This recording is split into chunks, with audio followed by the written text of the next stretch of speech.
So now that we've talked about how there is a lack of water or reduction of water in many places, especially in the Western US, we have to think about, well, what are we going to do about it, right?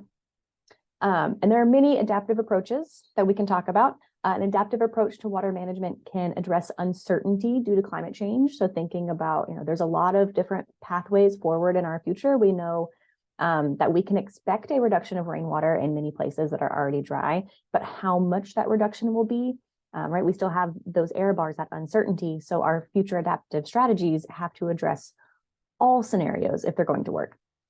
And these include scenario planning, right? Thinking about worst case scenario, best case scenario, how much money do we need to put into these systems so that they can address all of these scenarios that are plausible. Environmental approaches can involve learning from experience. So not just messing up once where you are and then doing better, but looking at other places that are already experiencing worse droughts than you are and learning from them.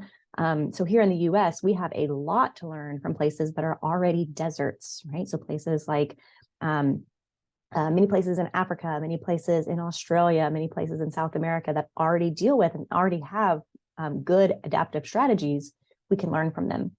And we also need to develop flexible, low regret solutions. That means that we're not going to put all of our money into one scenario that we're not certain is going to work. We need solutions that, if they don't work, that's fine. We can put our money elsewhere fairly easily. Some examples of these low regret solutions are rainwater harvesting, right? So collecting rainwater in barrels on rooftops. This is incredibly common in places that already lack fresh water. If you go to many, many places in the tropics, because the tropics have such an extreme wet season, dry season, during that dry season, they have to get water somehow. So pretty much every house in a lot of tropical environments will have a personal rainwater tub on the top of their roof that they collect rainwater year round and use that in their homes. Conservation tillage, right? So tilling the ground in a way that the soil moisture sticks around rather than just running downhill.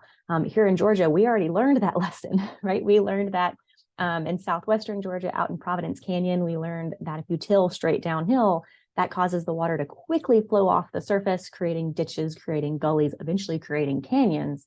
But more importantly, in terms for water conservation, it causes the water to flow away very quickly. Whereas if you till not straight downhill, but along the hill, that water will stick around in the moisture. Also maintaining vegetation cover, keeping that soil in the moisture so it doesn't evaporate quickly. Planting trees on steeply sloping fields to maintain that slope.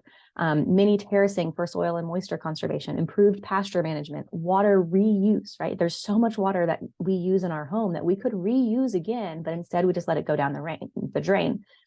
For example, a lot of places that undergo water shortage, the water that comes out of their shower drain will go right into their toilet because we don't need our toilet water to be clean, right? It's okay if it's dirty water from our shower, and that way we're not losing water every time we flush the toilet.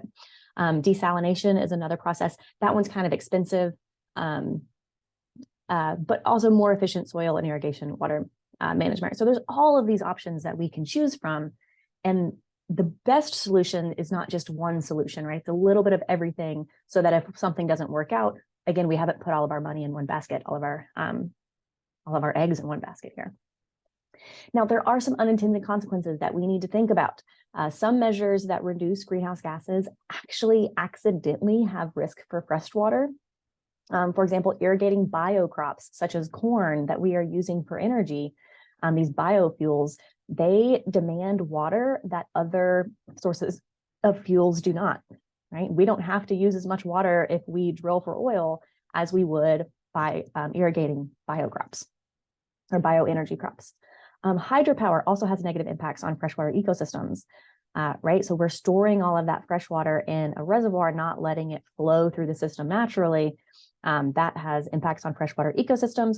But as long as we manage the environment properly, as long as we have, we let water out of the dams when we should, we store water in the dams when we should, we're focusing on the environmental impacts of that, we can do that responsibly. Carbon capture and storage can also decrease groundwater quality. Anything you pump into the ground does have the possible opportunity of interacting with groundwater. We don't want to make our groundwater any more acidic than it already is. And in some reasons, afforestation can reduce renewable water resources and also flood risk and soil erosion. right? But again, like we plant these trees in order to decrease CO2 in our atmosphere, in order to decrease soil erosion, to decrease flood risk. But in doing so, we are often reducing renewable water resources because that water is going into the vegetation.